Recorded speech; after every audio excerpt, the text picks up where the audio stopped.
All right, so this is the way the quilt is going to look when we're finished. And let's talk a little bit about the construction. You've made the two different blocks. You've made the flower patch, adjusted glorified 9 patch, and you've made it a 12-inch. This is the way it's going to look when we're done. We've done 2 of each color. This is on point, and just to show you, here is the glorified 9 patch, and you see those little black squares? Those were the corners that we sewed in with the strips. And then here is flower block. They're going up and down. They're on point. Now, with that being said, you notice we have to have 4 corners, 4 setting corners, and then we're going to need 1, 2, 3, 4, 5, 6, 7, 8, 9, 10 side triangles. And in order to do that, we have to cut some of the blocks you just sewed together. Now, I know it'd say, well, why sew them together if you're going to cut them? Well, I have found you can try to sew half a block together, and it gets really complicated, and it's kind of a pain. Or you can just make a block and cut it in half, and you lose 1/4 inch. And you know what? When you do the edge and you do everything else, you don't even notice it, and it makes it a lot easier. You know me, I'm into speed, I'm into fast and quick, but I want it to look good. I think we achieved that. This is obviously the glorified 9 patch, and that is what we're going to be cutting in half, and we're going to be cutting them in quarters. And depending on the color and the placement, I'm going to walk you through what we have to cut, and then we're going to talk about the layout. The quilt is sewn on point, as we talked about. And in addition to do a color picture with all the blocks, and then I had the one just showing the glorified 9 patch with the 12-inch finished sides, I do a black and white drawing, and I label the rows: 1 right, 2 right, 3 right, 1 left, 2 left, 3 left, so that I know they go on the left or the right of the center line. They are actually mirror images, but the colors do change, so you do have to lay them out row by row by row. So I always start at the 1R, and this actually, if you notice, does not come to the end. It doesn't come to the point. This one, which is 1 left, comes to the point. All right, so let's be aware of that. So I'm going to start, I always start at 1R and work across, and then I go down, and that's just my personal preference.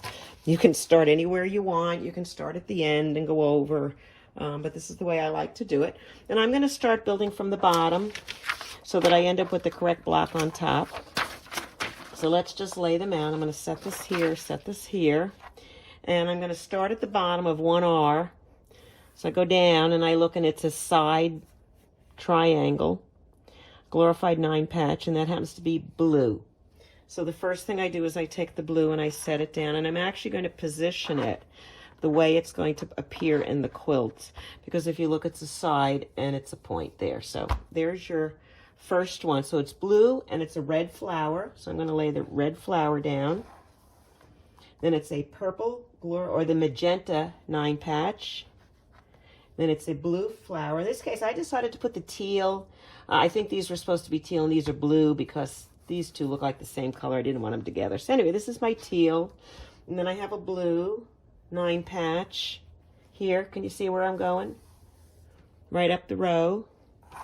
Yeah, look, let's just see if you can see it closer. Blue, red, the magenta, the teal, blue, magenta, and then there's a little magenta corner. So these two are going to be magenta. Okay, so that's the blue, and here's the magenta, and then our corner is the magenta, and it's going to be laid out this way. So I'm actually going to leave it that way because this is the way the blocks are actually going to be sewn together. Actually, this way is the correct way, because this is actually the corner of the block. If you look at the quilt, if you look at it, there's that little corner right there. And that's what we're doing. The only thing, it looks deceiving here because as we talked about the white, you don't see the line where this block ends and that one begins, but this whole piece is that first part. And you can see because we have the white on it that way. Okay, and so I have it marked 1R. So I'm actually going to then just turn it around. And let's see, which is the corner? This is the corner. I always like to kind of keep it labeled in the correct direction. So I'm going to pin these blocks together. And I have my 1R row done, so I'm going to set it aside. All right, row 2R, I did 1, so now I'm going to go to 2. So the first one I'm going to use is an orange. Let's move this over again. I want to make sure you could still see it. Okay, orange. So I'm putting an orange, then a blue flower, then an orange Glorified 9 patch, then a green flower. See where I'm doing it? Red, blue, the orange, the green flower, and now I'm back to a Glorified 9 patch half square triangle, and that is my row 2R. And so now I will pin them. Okay. Now row 3R is a little different. It only has one block in it. And if you look, here it is. It's right across here. So it's the orange flower block. Then there's a green half Glorified 9 patch, a blue half Glorified 9 patch, and a purple quarter. So let's get a green. And I need a blue. I'm going to use the blue. Let's see. Here's my blue. I'm going to use this one, which is fine. And it actually goes that way. And then a little purple corner piece. Here it is. Okay, and that's a corner. And that's going to go like that because it actually fits in that corner. And that is 3 right. I don't know where my 3R label is, but I'm going to just pin them. And I'll put a sticker on that later. It's going to be the only one not marked. I think I'll figure it out. Okay, we're now going to start on the opposite side. So I'm going to start down at that corner for the 1L. And 1L, again, they're all the same. They're all the magenta. Remember, we cut the 1 and 4. So there's my corner. That's the corner of my quilt. So then I need a blue flower. And actually, I used a royal blue instead of the teal. I kind of mixed them up. I think these two are supposed to be dark blue, but I didn't want the same color together again. So then I did this in the teal. So they would be 2 different colors. So it's the blue, the teal, the green.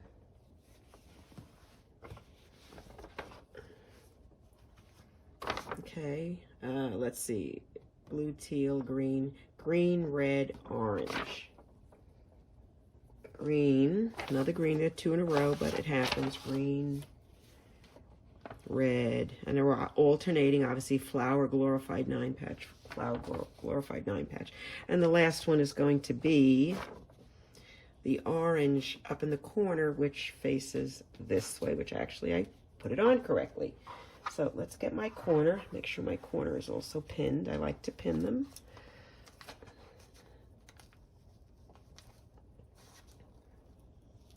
Okay, and we'll do the next. 2L, this was 1L, so this makes this 2L. So we're going to start with red, purple, red. So I'm doing a red, bottom piece red, then I'm doing a purple. Actually, it's the magenta. I keep saying purple. It's magenta. Magenta flower. Then a red Glorified 9 patch. Sewn into the 12 again. So where are we? Red, red, magenta, red, blue, green. So I'm actually using the teal for this one. And then we have the green, which is the side, which sews in this way. And that is 2L. That's the second row on the left. And then the very last section, I kind of cheated a little. I already did it, which is 3L. And again, it's one of those blocks. It just so happens this one has an orange on this side as well. It's an orange block. In this case, there's a blue, a teal, and a purple. On the other one, it was a green, a blue, and a purple. So, or magenta. I keep saying purple because the picture looks purple, although the block looks magenta. So that's the last one. So they're all pinned and they're ready to sew together. And all we're going to do is sew them in straight rows, and then we're going to sew the rows together. So I'm going to sew one row, and then you guys are going to do all right, there's the first one. There's my 1R, and that's going to be a corner, but this is the way it looks sewn together. And then we have the other piece on the corner here. That's our first one. You can sew the rest of them together. I'm going to go ahead and do 2R and 3R and then go to the left side and sew those together as well. And you know, if you look at this, you may say, well, what's wrong with that? Well, that's just because it's not been pressed. This is that strip border I put on the Glorified 9 patch, and then this is the other. And once we press them all in, you'll get that whole pattern and it'll look really cool. So these are the pieces sewn together. And I'm going to go ahead and sew the other strips, and I'll chat with you a little before I sew the entire quilt. I'm still working on the rows, but I wanted to share with you the corners and how I do them. And in this particular case, we're doing this corner here, which is the 3R row, because we did 1 right, 2 right, and I'm doing 3 right now. And there's that little blue half piece, the green piece, and the orange in the middle, which I've already sewn together. I have the blue piece here, the green piece there, and now I have to attach that purple piece, and maybe it makes more sense if I do it at this angle. Okay, but I just wanted to kind of get you a sense on how to do it. So, as I said, the 2 sides together first, and then I'm going to go ahead, and this is the little corner piece, that's the quarter square, and it actually has to be sewn here. Okay, so again, the best way to do it is just try to, if you need to fold it to find the center piece, you can. I'm actually, I don't know if you can see it, I've got a cutting mat below, and I can see the line right through it. So I can actually see where it centers right here. And actually it fits pretty good. It'll sew right into the 2 sides. And once I do that, the entire corner of that quilt will be done, which is the, in this case, this is 3R, which is, this is the upper right corner. And that's the way the quilt lays out. And then the strips go across. This is the end. This is the finished quilt. I'm calling it Glorified Flower Patch, as I've said, because it has the Glorified 9 patch and the flower block. Now, I realize many of you may not have the old Drunkard's Path dies that came with the classic cube.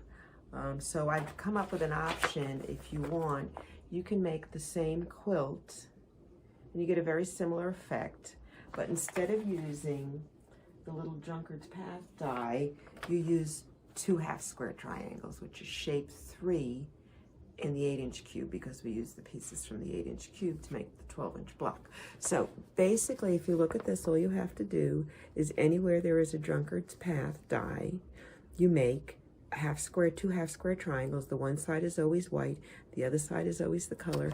You make the same number of pieces in the same design, same layouts, everything, and it takes about the same amount of fabric. So you might like the design, but not be able to get your hands on those little dies, and there's no way you're going to hand cut those.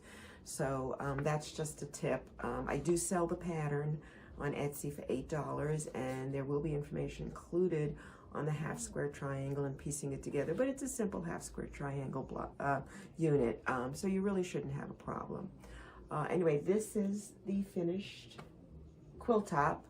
I will be quilting it. I have no idea how I'm going to quilt it yet. I'm going to go kind of look at it for a little while and try to come up with a design, but I'll video the quilting as well and post that as a separate video.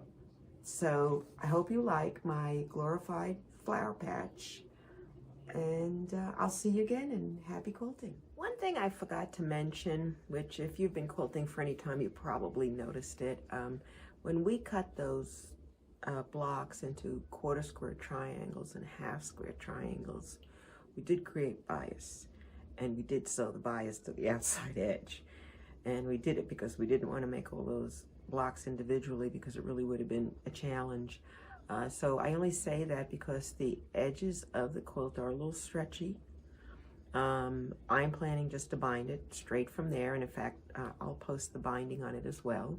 The biggest key when you're dealing with something like that is to measure the quilt size in the middle from end to end, you know, from one end to the other end, across the middle of the quilt to get the size, and then cut your strips the correct size, so that you can, you know, figure out the exact distance and keep the spacing good. I would put a small border on it, maybe a 1.5 or 2-inch border, if you're concerned about the stretching, and that'll really tighten it up good for you. Quilted, actually, once I quilt it, it's really going to take a lot of that stretch out of it, because I'm not going to bind it till then anyway. So my next part will be quilting, and then I'll talk about the binding. All right, and we'll see how it goes.